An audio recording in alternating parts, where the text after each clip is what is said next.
Bonjour à tous, bienvenue sur Tesla Alsace. Alors voilà, je suis arrivé à mon lieu de villégiature près d'Orthez.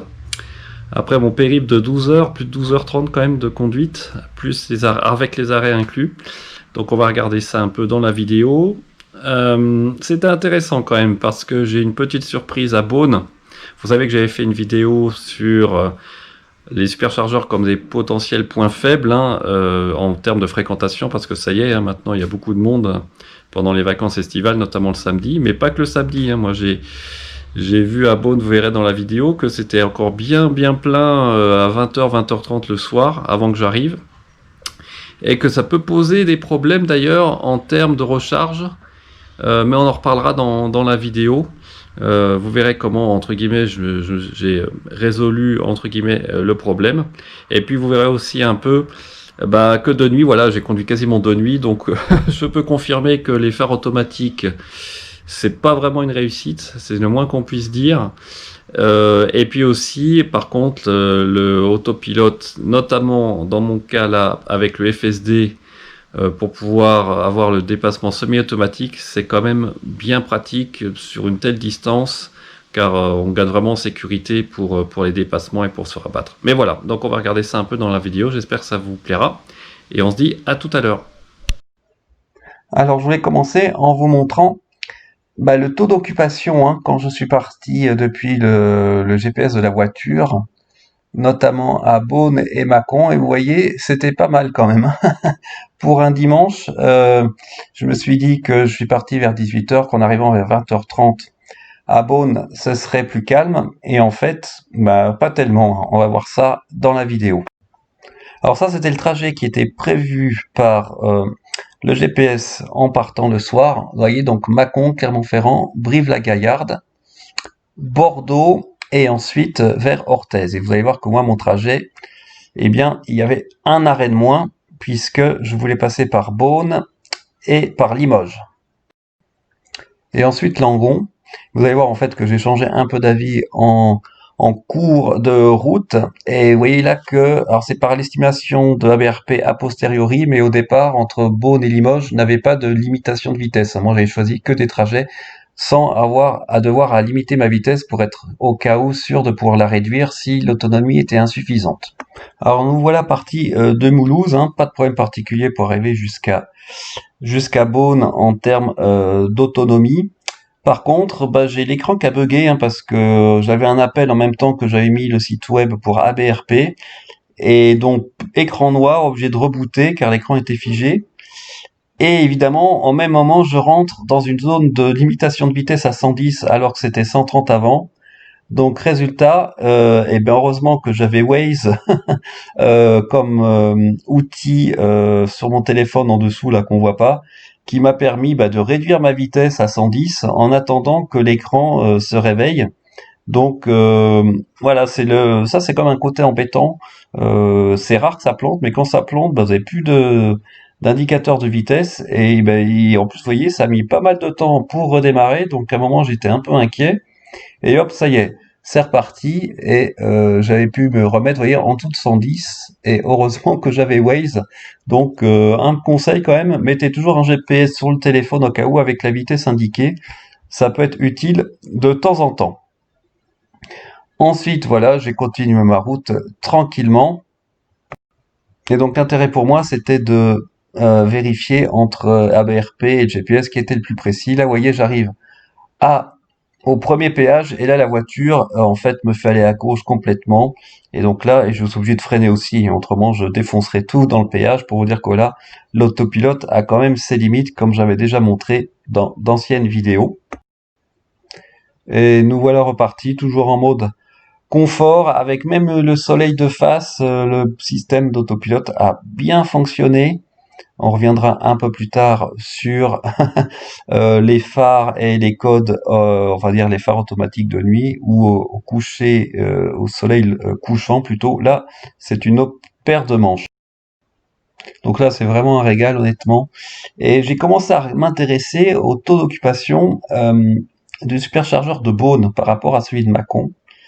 car je me suis rendu compte que, évidemment, si celui de Beaune est trop occupé, je vais avoir ma vitesse de charge qui va être diminuée. Bon, déjà, c'est moins pratique pour moi, surtout que là, j'ai une grande charge à faire, puisqu'il fallait que je monte au moins à 93, 94% pour pouvoir faire les 400 km qui m'amènent à Limoges. Donc, j'ai surveillé ça plutôt attentivement pendant le trajet jusqu'à Beaune et j'ai comparé avec sur mon téléphone le site, l'application ABRP et il y a un peu un décalage quand même. Là, je dois dire que le GPS de la voiture est beaucoup plus précis pour avoir en temps réel le taux d'occupation des superchargeurs, alors que sur ABRP, j'ai l'impression qu'il faut renouveler la demande. Donc il y a un petit temps de retard d'ABRP quand même, et surtout qui me planifiait, on en reparlera plus tard, un superchargeur à Beaune complètement, on va dire, libre, entre guillemets, quand j'arrive, et c'était quand même pas exactement le cas. Donc c'est quand même bon à savoir. Et ce qui était intéressant aussi, c'est de vérifier la prévision de la voiture par rapport à ABRP. Et là, je peux dire que j'ai été quand même assez bluffé par ABRP sur son estimation, quel que soit le superchargeur auquel je voulais arriver. Donc là, j'ai une sortie automatique d'autoroute qui marche toujours très bien. Et je rejoins une autre autoroute. Et là, honnêtement, moi, j'ai pas compris complètement comment ça fonctionne. En tout cas, l'entrée automatique, je me méfie toujours. Moi, il me demande toujours de confirmer avec le clignotant et le coup de volant. Donc, je sais jamais si ça va le faire tout seul ou pas. Donc, je confirme avec le clignotant et je mets le coup de volant. Mais honnêtement, je suis pas très à l'aise dans cette situation. Je préfère quand même le faire en manuel. Me toujours demande ce qui va se passer puisque la voiture vraiment se met sur la ligne de gauche le plus tard possible, généralement, ce qui est pas très très agréable. Alors là, on voit ces fameux, vous voyez, changements de ligne avec le FSD. Franchement, ça, j'avoue que sur des très très longues distances, qu'on fait beaucoup d'autoroutes, ça a quand même son utilité. C'est dommage que ça coûte si cher d'avoir en fait le FSD pour ce niveau de fonction, mais bon, c'est vrai que là, ça marche vraiment bien, y compris quand vous avez des courbes sur l'autoroute. La voiture gère ça parfaitement. Donc pour ceux qui roulent beaucoup quand même, c'est quelque chose à considérer malgré le prix maintenant vraiment très très important de cette fonction, en espérant que les autres fonctions de l'autopilote avec le FSD, la conduite autonome, vont s'améliorer. Voilà, pareil, la sortie automatique qui marche très bien de manière générale. Par contre, attention, hein, vous voyez là, le système marche, mais des fois il arrive trop vite. J'ai eu le cas une ou deux fois où j'ai dû reprendre la main. Je vous montrerai ça peut-être un peu plus tard. Donc restez concentrés. Des fois, la voiture, a priori, dans sa mémoire, entre guillemets, gère très bien ses virages de sortie d'autoroute en ralentissant suffisamment. Des fois, c'est pas la même chose. Et là, vous voyez, on arrive au péage. Je suis en conduite autonome et là, ça reste bien dans la voie, pas de problème. Mais évidemment, il faut que je l'arrête. Autrement, j'ai une voiture devant, évidemment, qui m'aide dans ce cas-là. Mais s'il n'y a pas de voiture devant, c'est pas exactement la même chose. Et donc là, on sort de l'autoroute et on va s'en rapprocher du superchargeur de Beaune. Alors comme je vous l'ai dit, je me demandais combien de voitures allaient arriver à Beaune, puisque moi j'avais deux problèmes principaux. Le premier, il fait que je charge jusqu'à 93-94% pour arriver à Limoges, d'après ABRP. Et puis, si donc il y a trop de véhicules, je peux être limité en termes de puissance. Je peux avoir la moitié de la puissance nécessaire. Et puis l'autre problème, évidemment, c'est aussi que j'avais pas anticipé, qu'on va voir après, qui va me mettre sur la voiture, c'est que ça m'a limité, entre guillemets, la charge jusqu'à 80%. Soi-disant parce qu'il y avait beaucoup de monde, ce qui était à moitié le cas en fait. Il y avait la moitié des bornes qui étaient prises finalement quand je suis arrivé. Et donc là, ça me pose un problème parce que s'il me limite, donc là, vous voyez, la charge va démarrer sans problème. Et hop, j'ai le message qui me dit borne de superchargeur à usage intensif, limite, fixer la limite à 80%. Donc là, évidemment, j'ai un problème. Comment je fais pour arriver à Limoges si je ne peux charger qu'à 80%? Donc ce que j'ai fait, c'est qu'en fait, j'ai changé de borne. On va pas le voir sur la vidéo. Ce qui n'a rien changé. Et j'ai décidé de passer outre, donc j'ai en fait enlevé, vous savez, parce qu'on peut marquer continue dans le GPS, mais 80% ça m'aurait pas suffi, donc j'ai annulé le trajet et qui m'aurait fait passer par Mâcon et de toute façon Clermont dans ce cas-là. et j'ai mis à 95% la charge. Et après, eh ben, quelle ne fut pas ma surprise de voir que la voiture, en fait, en prévision, me mettait 0% pour arriver à Limoges. À moins que je limite ma vitesse à 115 ou 110 km/h. Donc là, c'était vraiment on va dire, en contradiction à ce que me disait ABRP quand je suis parti. Donc là, j'avoue que j'étais un peu perplexe et je me demandais un peu ce que j'allais faire en fait. Est-ce que je passais quand même par Limoges coûte que coûte, ou est-ce que je passais par Mâcon puis par Clermont-Ferrand pour prendre aucun risque? Donc là, c'est ce que vous voyez, en fait, je me suis mis à l'autre borne, mais j'avais toujours le même message, en fait, hein. Donc, j'ai vraiment donc décidé de, comme je vous ai dit, d'aller jusqu'à 95%, et tant pis si j'avais des frais de charge, on va dire, supplémentaires, ce que finalement, je n'ai pas eu. En tout cas, j'ai vérifié sur mon compte Tesla aujourd'hui, et je n'ai pas eu de frais de charge, peut-être aussi parce que, entre-temps, le nombre de bornes s'était libéré un peu, hein, on a peut-être que la moitié des bornes, donc on ne comprenait pas vraiment pourquoi l'usage était toujours décrit comme intensif. Donc à surveiller si je peux avoir des frais d'occupation. Ensuite, pour l'instant en tout cas, ça a l'air de coller dans le compte Tesla. Je n'ai pas de frais de charge. Et là, je vais vous montrer en fait, voilà ce qui est prévu ensuite pour aller à Limoges. Vous voyez, on arrive vraiment dans le rouge, et là je me posais la question, alors qu'est-ce que je fais, puisque j'étais quand même pas seul dans la voiture, j'avais les enfants, et que c'était en contradiction avec ABRP. Donc ce que j'ai fait en fait, c'est que j'ai pris l'autoroute, la même autoroute jusqu'à Châlons, le sud de Châlons, et à ce moment-là, je me suis décidé, est-ce que je continue vers Mâcon, ou alors est-ce que je vais vers Limoges? Alors ce qu'on va voir là, hein, j'ai zoomé un peu pour montrer que je m'étais limité à 115 km/h au départ sur l'autoroute. Et puis pour voir vraiment ce que me disait au niveau de l'énergie la voiture, vous voyez, j'arrivais vraiment dans le rouge, dans le rouge. À Limoges, c'était pas très très, on va dire, optimiste. Donc j'ai attendu d'arriver jusqu'à la bifurcation en fait, de me décider, soit je continuais vers Mâcon et Clermont-Ferrand pour être tranquille, soit j'allais vers Limoges.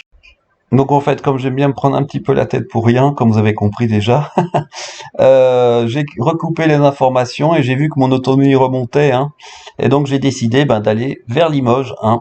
Et vous voyez là, la sortie automatique se passe relativement bien, même si c'est un virage serré.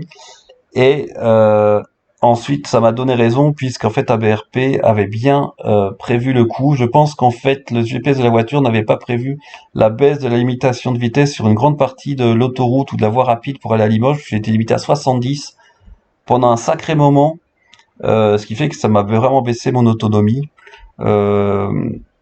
Et donc je suis arrivé, je vais vous passer un peu ensuite les vidéos, à Limoges, exactement avec le niveau d'ABRP, alors que je passais de 0% à 13% avec Tesla, puis je suis redescendu à 8% comme ABRP.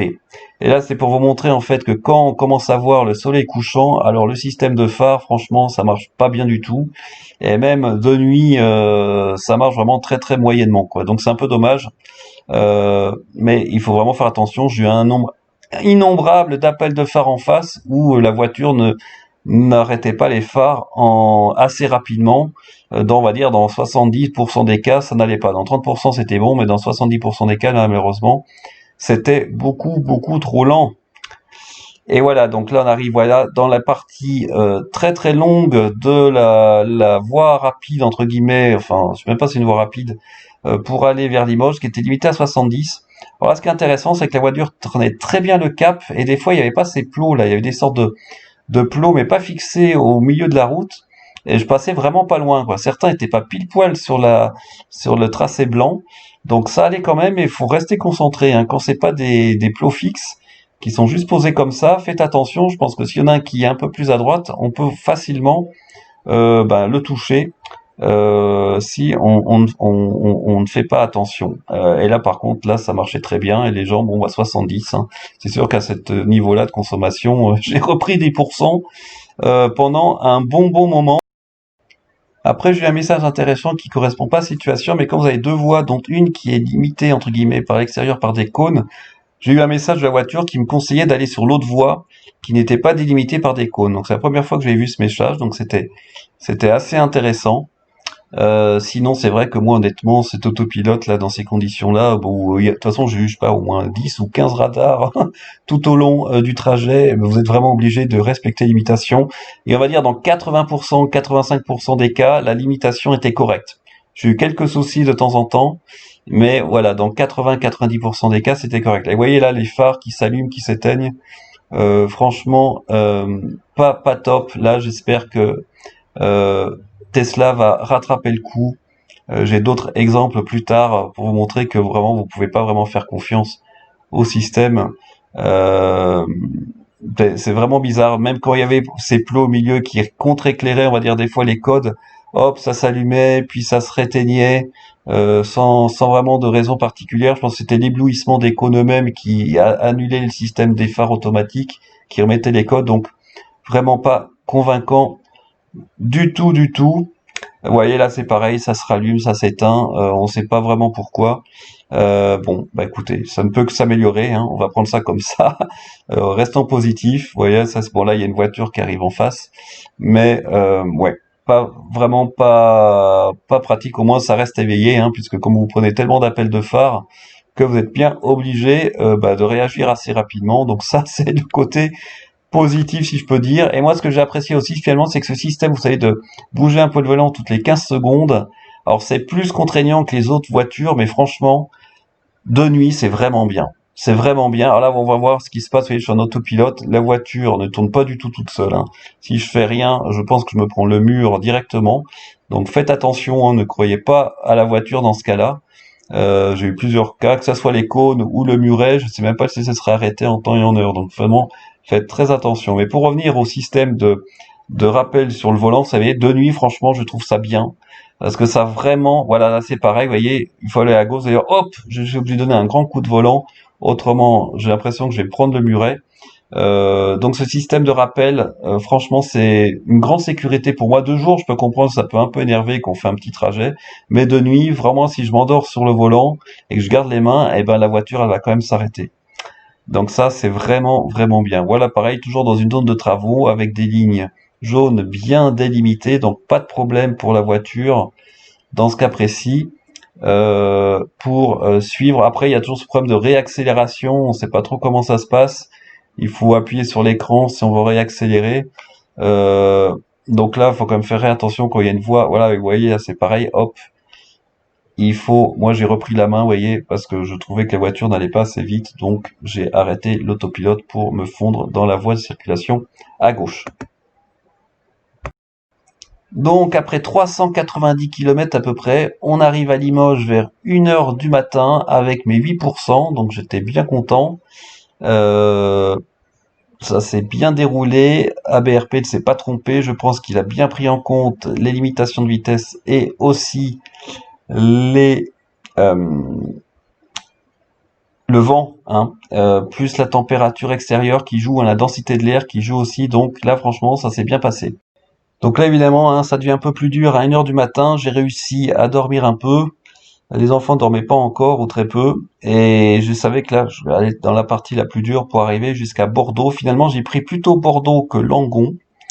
Pour une simple raison, c'est que à 4 heures du matin, me retrouver dans la zone commerciale de Langon, à côté du Leclerc, franchement, je préférais être au Novotel de Bordeaux-Mérignac avec la barrière. Je pouvais dormir tranquillement sans me poser de questions.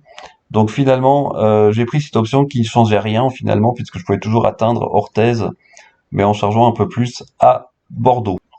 Et là, vous voyez le fameux message que j'ai eu auparavant, confirmer le changement de voie afin d'inviter les cônes. Alors le message est tronqué, j'ai pas réussi à le mettre en plein écran. C'est un peu dommage, mais bon, on comprend quand même ce que la voiture veut vous dire. Vous voyez, à cette époque-là, à ce moment-là, ma consommation était correcte. Et là, on repart de Limoges. Alors, personne dans la, dans la ville pour repartir tranquillement. Et là, voilà, je savais que là, ça allait être la partie la plus dure après 1 heure du matin. Mais en fait, j'ai bien tenu, hein, parce que comme j'ai fait une bonne sieste avant, et la voiture est tellement reposante que ça s'arrête toutes les 2 heures. Là, j'ai quand même mis presque 4 heures quand même, hein, entre Beaune et Limoges. Et en fait, là, j'ai pu me reposer comme un peu et j'ai été étonnamment surpris de ma résistance là. Bon, de toute façon, sachant que si j'avais eu un problème, de toute façon, je me serais arrêté, quoi qu'il arrive, pas prendre de risque de s'endormir au volant. Et voilà, après 2 heures et demie de route, on arrive au Novotel de Bordeaux. Alors là, vous avez une barrière, hein, il faut cliquer sur le superchargeur sur l'écran pour avoir le code pour pouvoir ouvrir la barrière. Donc c'est bon à savoir, hein, ça s'affiche pas automatiquement. Et donc là, bah, vous allez ouvrir la barrière. Et bah, évidemment, à cette heure-là, hein, 3 heures ou 4 heures, 4 heures du matin, il n'y a pas grand monde. Et là, franchement, oui, là, j'ai quand même piqué un petit somme parce que ça commençait à être compliqué. Et là, en repartant, vous voyez, j'avais des travaux. J'ai essayé de mettre plus ou moins l'autopilote, mais dans ces cadres-là, ça ne marche pas vraiment, hein. Donc, restez toujours concentré dans ces cas précis. La voiture peut réagir de manière imprévisible. C'est pas vraiment du tout prévu pour ce genre de situation en ville ou prendre les ronds-points tout seul. Pour l'instant, on en est très très loin. Donc ça m'étonne d'ailleurs que Elon Musk ait dit que chez lui, en tout cas aux États-Unis, ils ont l'air beaucoup plus avancés. Disons que d'ici quelques mois, il a dit qu'on serait pas loin de la conduite autonome. Alors chapeau, hein, parce que pour moi, en tout cas en France, on en est encore très très loin. Alors on continue notre chemin avec cette fois l'arrivée en autopilote à un autre péage. Alors vous voyez là j'ai une ligne blanche, donc la voiture sait à peu près où elle doit aller. Évidemment c'est beaucoup plus facile, mais si je freine pas, pareil, là je pense que je défonce tout. Donc faut vraiment vraiment faire attention. Puis après j'ai un autre exemple aussi où la voiture il n'y avait pas de ligne blanche, elle savait pas trop où aller, donc elle zigzaguait un peu. Donc évidemment il faut rester concentré, hein. Quand il n'y a pas de voiture devant qui guide votre voiture en arrivant à un péage, faites vraiment très attention. Et ben, l'exemple suivant est aussi au niveau d'un péage. Vous allez voir un cas différent. Donc, j'arrive en autopilote. Je suis obligé de diminuer la vitesse avec la molette, hein. Autrement, la voiture freine trop tard, on va dire, quand on arrive au péage. Donc, je tourne la molette pour être à 90, puis 70. Et là, vous allez voir ce qui se passe. Il n'y a pas de ligne au sol. Et la voiture, je fais attention, hop, elle va à gauche. Là, il y a une ligne. Qu'est-ce qu'elle fait? Elle reste dans cette ligne-là, mais elle arrive relativement vite et je suis obligé de freiner. Donc, et voilà, après, on a une sortie automatique. On se rapproche petit à petit d'Orthez. Donc là, ça fonctionne très bien. Par contre, regardez bien ici. J'ai un virage assez soutenu qui se passe relativement bien. Hop! Vous voyez là, c'était quand même assez large, donc vraiment faites attention, hein, c'est pas non plus fonctionnel à 200%. Et là, j'ai l'entrée entre guillemets automatique sur autoroute. Vous voyez, ça va vraiment rentrer au dernier moment. Il y a le clignotant, hop, je mets le petit coup de volant. Mais franchement, c'est vraiment au dernier moment. Donc, j'aimerais bien savoir comment ça se passe. Il y a une voiture à gauche là en même temps. Qu'est-ce que la voiture fait? Est-ce qu'elle pile comme une folle? Je me demande vraiment. Donc, je suis pas très très, on va dire, à l'aise avec ce système d'entrée automatique sur autoroute, honnêtement. Et voilà, là, le soleil se lève. Il doit être à peu près 6 heures ou 5h30, 6 heures du matin. Donc là, évidemment, ça devient beaucoup plus difficile, mais finalement, j'étais pas si fatigué que ça. Je pense que c'est vraiment unique à la voiture et au fait, bah, évidemment, qu'on s'arrête 3 fois dans ce cas-là, où j'ai pu quand même me reposer, mais sans l'autopilote, euh, je sais pas si j'aurais pu le faire dans ces conditions, on va dire, de sérénité. C'est vraiment, vraiment super. Et voilà, là, on se rapproche encore de plus en plus d'Orthez. Là, je vais avoir encore une sortie automatique et vous allez voir, c'est intéressant après ce qui se passe parce qu'il y a un péage encore euh, à payer, entre guillemets. Donc là, le virage n'est pas trop prononcé, donc ça se passe relativement bien, hein, pas de problème particulier. Par contre, il y a un truc que je vais pas comprendre après, c'est que la voiture va commencer à ralentir, vous voyez, 50, 40, et en fait, bah, il n'y a pas de raison. J'ai presque failli m'arrêter, donc j'ai dû réaccélérer un petit peu, et la voiture est repartie. Heureusement que j'ai pas de voiture derrière. Bon, après, c'est limité à 50, car on arrive à un autre péage, et là, vous allez voir la voiture. Il va falloir que je lui dise, ouais, elle voulait aller à gauche, là, et ben non, moi, je veux pas aller à gauche, car j'ai pas le télépéage, donc j'ai dû reprendre la main. Voilà, donc pour résumer, je suis parti vers 18 h et je suis arrivé à 6 h 30 environ. Donc là, c'est pour vous montrer les différents sites bornes où je me suis arrêté, hein, en passant par Beaune, avec, vous voyez, le fameux message au départ à usage intensif, et je me suis dit, oh là là, peut-être que je vais devoir m'arrêter à 80%, ce qui aurait été vraiment embêtant. Et pour montrer qu'il y avait pas mal de Hollandais, d'Anglais à cette borne, hein, donc ça confirme un peu, voilà, pendant le transhumance estivale, beaucoup de Hollandais. Après, évidemment, bah, écoutez, le chargeur de Limoges, j'ai trouvé pas si mal que ça. Évidemment, c'était calme, hein. Vous voyez là, j'étais arrivé à 9%, donc comme ABRP l'avait prévu. Et là, j'ai pas dépassé 120 kW, hein. Je suis jamais monté à plus de 120, 150, je les ai jamais atteints. Donc le système est toujours aussi pratique, hein. On appuie sur le bouton, hop, on charge, en 2 secondes, c'est réglé. Donc vraiment, bravo Tesla, hein. Et là, je pense que j'étais par contre à Bordeaux, et là j'ai réglé à la limite à 80% pour arriver à peu près à 30% aux alentours d'Orthez, donc c'était en toute tranquillité, et je m'étais mis évidemment mon petit réveil pour ne pas rater la fin de la charge, hein, pour pas avoir des frais entre guillemets. Bon là vraiment à 4 h du matin évidemment, c'est plutôt tranquille. Écoutez, voilà, j'espère que cette petite vidéo vous a plu. Voilà, comme je vous ai dit, 12 h 30 de voyage, une petite heure de sommeil en tout, hein, donc c'est pas énorme. J'ai comme fait une bonne sieste le matin en arrivant, mais ça s'est très bien passé. Et voilà, j'espère que cette petite vidéo vous a plu, et on se dit à très bientôt sur Tesla Alsace.